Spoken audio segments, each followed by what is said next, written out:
আজকে আমরা table of কনসোনেন্টসগুলিকে চিনে নেব। শর্ট হ্যান্ডের ক্ষেত্রে 26টি টেবিল অফ কনসোনেন্ট আছে, যেগুলো আমরা এখানে প্র্যাকটিস করব।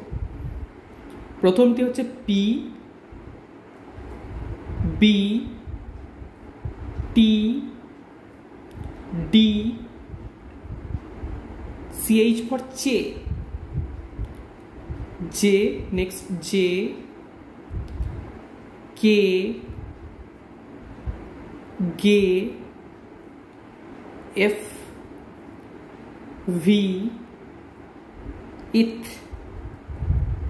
ডি, এস, জি, ইশ, জি, এম, এন, ইং, এল,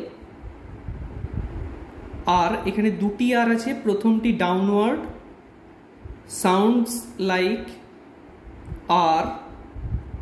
নেক্সট রে, এই আরটি সাউন্ড হবে রে, এটি আপওয়ার্ড হয়। ওয়ে, ইয়ে, হে, এটা ডাউনওয়ার্ড। নেক্সট আবার হে, যেটি আপওয়ার্ড। Thank you.